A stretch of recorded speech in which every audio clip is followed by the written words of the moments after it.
morning. I'm Charles Osgood, and this is Sunday Morning. Tonight is Oscar night, and we'll be looking at the movies and the people who make them throughout the morning.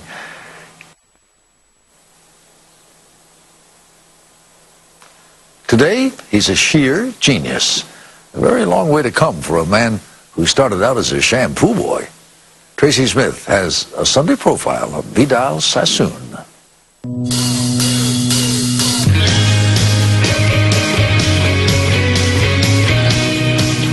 It was the swinging 60s, a new age in music and art, fashion and style. Heady times for a young English hairdresser who took the era and put a crown on it. Did you see yourself as a revolutionary? Very much so. Vidal Sassoon wanted to change the world, or at least its hair. He created blunt, geometric styles that were very cutting edge. Women found them liberating. I wanted everybody to have good hair, not just the people that could have it set once a week and combed out during the week so they could go to the Ritz for lunch.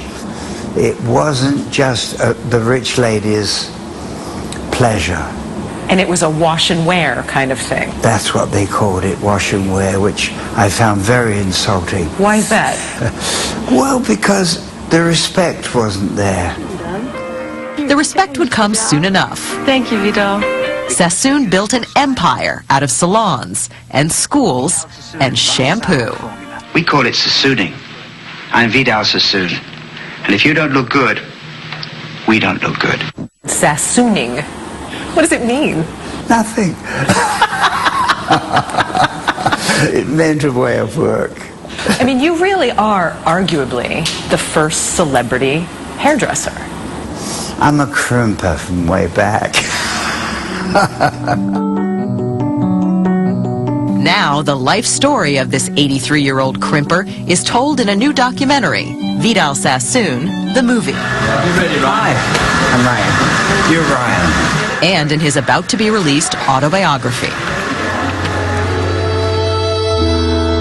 Sassoon's improbable journey began in the tenements of London's East End. He was abandoned by his father and sent for a time to an orphanage by his mother, who couldn't afford to care for him. Still, she had a vision for her son. She took me by the arm and said, I've had the strongest premonition that you're going to be a hairdresser. Young Vidal wasn't interested. So you wanted to be anything but a hairdresser at that point. But when I walked into the salon, saw so many pretty girls, I thought, well, we'll give this a try. He started at 14 as a shampoo boy with a thick Cockney accent. In 1954, after some speech lessons, he opened his own salon in London.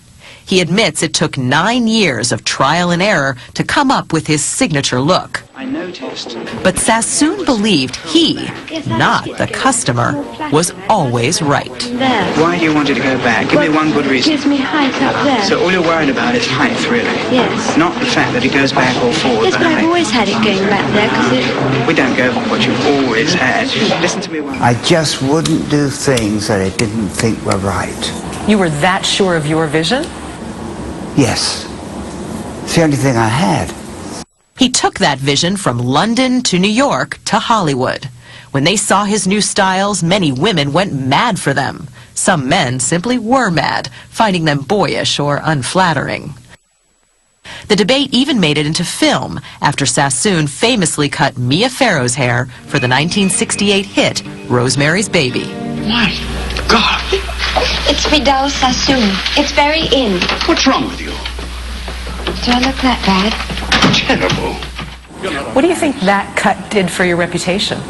She got me involved in Middle America. I was one of them after Mia Farrow. Before then, I was one of these snooty fashion people. As his popularity grew, so did the number of imitators. Are you okay with that? Very. Original Sassoon. That may be because Sassoon was way ahead of the pack. He was one of the first to put his name on shampoos and hair dryers, which at their peak in the 90s had sales of $500 million a year. Though he sold his businesses, they made him a wealthy man. For all his success, his personal life has had difficulties. I was a terrible family man. Really? Dreadful. Nobody could stand me for long. See, You mean wife-wise? wife-wise. He was divorced 3 times before marrying Ronnie Holbrook, his wife of 22 years. They settled down in L.A., and he finally found happiness in marriage. But he wasn't immune from tragedy. 10 years ago, he lost his daughter, Katya. She OD'd on New Year's Eve. How do you work through something like that? Go to work. I did.